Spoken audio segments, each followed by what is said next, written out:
Hey everyone, welcome back to our YouTube channel. I'm Lori Murray, founder of the Eighth House Mystery School, a space here for seekers, healers, curious minds, and people who know there's more to life than what we were taught. And today I'm so excited because we're hanging out with Dr. Brandon Croud. He's one of our instructors here at the Eighth House Mystery School, and he brings his own unique magic, wisdom, and perspective to the community. And I'm just so excited to have you. We're going to get right into who you really are, what lights you up, and what you're passionate about, and why you felt called to the Eighth House Mystery School. So let's get into it. I love it. How are you? I'm wonderful. How are you, Brandon? I'm good. I'm excited to be here with you. It's a lot of fun. Should I call you Dr. Brandon? No. I am honored and proud of the title, but as my wife has said, I will never call you that, which is totally fine. So it's just there. Wonderful. Well, I'm excited to have you. I've had the opportunity to get to know you. Now we're going to let everybody else get the opportunity to get to know you. First things first, who are you? Still learning that. And I think that's something that we all are after thinking I knew who I was, right? I am someone that spent, 20 plus years in structured corporate America, structured university settings, and apparently outgrew that. And here we are with an ever ongoing awakening and newfound perspective on life, on who I am, who I'm evolving, who I want to be, remembering who I am. I think that's the key thing, right? Because we are we're souls having this physical experience, and our soul knows who I am. It's a matter of the physical getting to know who your true self is. And so that's what we're here doing and trying to have a good time while doing it. I'm right there with you. Still trying to get to know myself. Yes. What are you obsessed with right now? What's like something in your life right now that genuinely lights you up and has your soul excited? Thank you for that question. I am really lit up on becoming one of the instructors with the Eighth House Mystery School, but I know that probably sounds cliche since that's why I'm here. So I'll give you one other thing. I'm really excited to, over the next couple of weeks, really, I hate to use the word push because I don't like to force things on anybody, but I'm really excited to introduce the children's bedtime story that I published in a more public fashion. I did a soft release with kind of friends and family on my personal Facebook page. But I'm really excited to put this out there for more of the collective and see who it resonates with, hear the feedback, and see where that also takes me on this journey. Will you be offering that book on the school site for sale? Absolutely. Yeah. And I actually, when we first started here, I mentioned, the traditional university experience. And I used to always, chuckle sarcastically whenever I would get a syllabus where the instructor or the professor had on the required reading list for that class their own book. I'm like, oh, of course, you just want an extra, 20% of whatever that book sale is. So it will not be a required, it will definitely be a recommended book on there because, while it's a children's bedtime story, so people may think, how does that going to apply to an adult, metaphysical course? But in reality, if we're not embracing our inner child, we haven't really even started the process yet, you know? So it's a great piece to kind of get you in touch with your inner child while also connecting with your own children and really blending that bridge.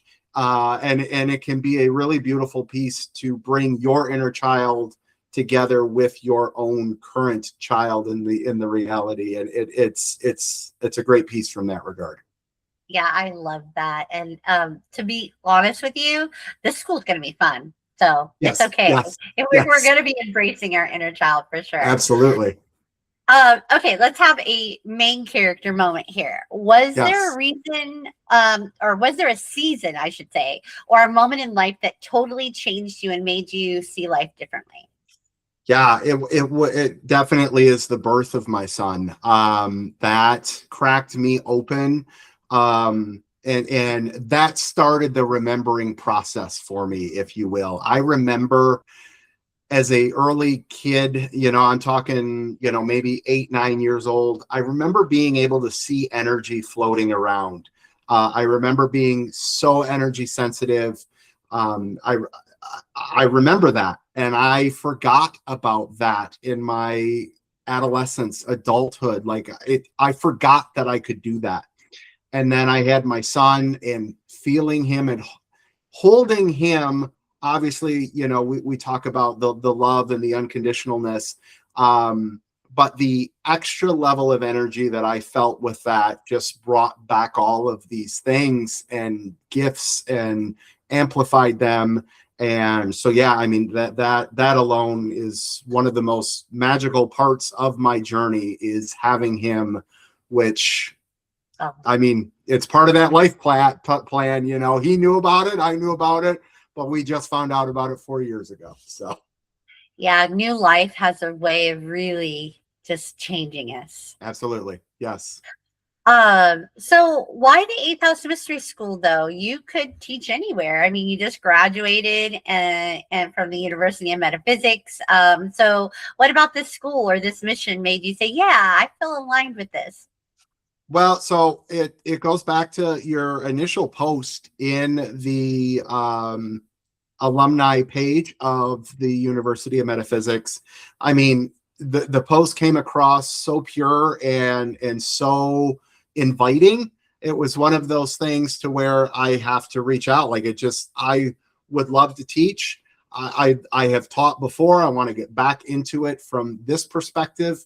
And from the second you and I had our first chat, I'm like, this is someone I was supposed to meet, someone I'm supposed to work with from some capacity, and we'll see where it goes.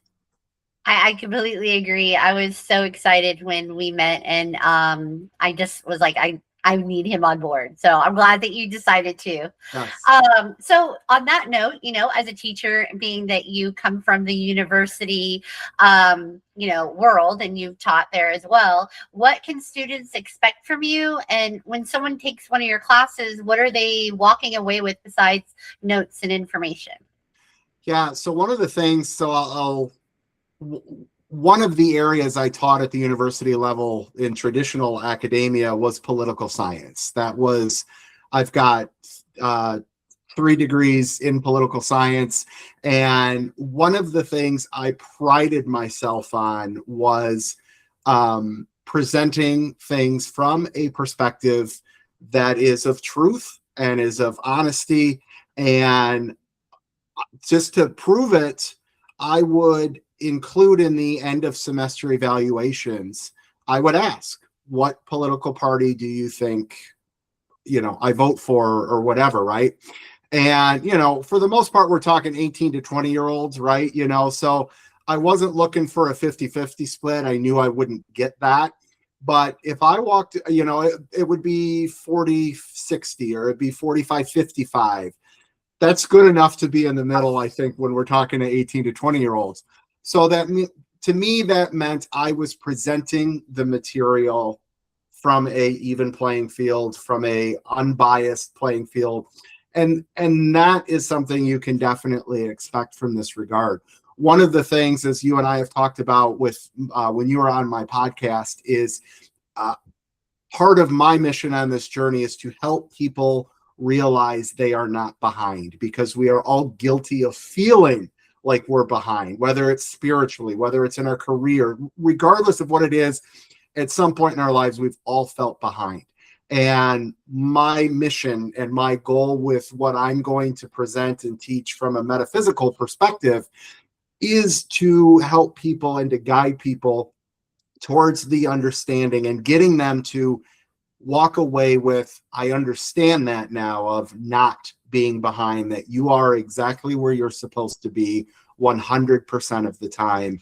And the key to that is trusting that. We can hear that as a cliche. We can hear that as, part of physical reality. But for me, it's guiding people towards understanding that. And then the next step is trusting that you are always where you're supposed to be. Because once you trust you're where you're supposed to be, then that reduces the spiraling of the past and the spiraling of the future. It keeps you more grounded, it keeps you more centered, and it keeps you more present to where you're not worried about the rear view and the windshield, and it's all on what's going on right here. And so here we are approaching our grand opening for our first quarter in the summer solstice, June 21st, and you'll be there. What will you be teaching? So I will be teaching a course in metaphysics. You might call it an intro course, if you will, but the concept of the course is bridging that 5D, where we're all often in our meditations and we're all loving it, and we're all like, oh, if I could just lay in meditation 24/7, it would be great. Knowing that that's not why we're here. We are here on purpose, having a physical experience. And it's the idea of the course is going to be able to blend that into real world perspectives, how to take the 5D and integrate it into the 3D so that you are more empowered, you trust yourself more, you feel more confident about trusting your intuition. I think people hear the word intuition a lot and maybe have an idea, but we're really going to get into what intuition is, a nervous system healing.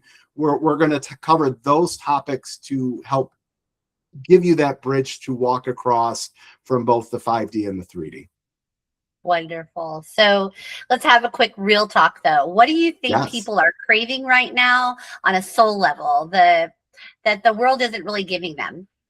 I would say the biggest thing is people are, we obviously are noticing a rapid, massive collective awakening at different levels across different cultures. And I think the biggest thing people want is the truth.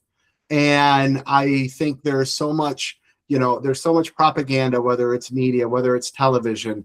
And I think that the two biggest truths to take away are, one, it's okay to enjoy and have fun in this world, and that's, I'll expand on that a minute further.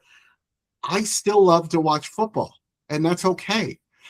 I have a different approach on it. I have a different reason why I like it, and that's okay. We can still enjoy the 3D hobbies and things like that. Like, that's not something that has to go away just because you're quote unquote now spiritual or anything like that. That's one piece of it. And the other piece is just, what is the truth? I think people are really waking up to the fact of the constant being lied to, whether that is through the education system, whether that is through religion, whether it's through media. Everything is fun, and I think people are really finally starting to get sick and tired of it, and they just want some truth.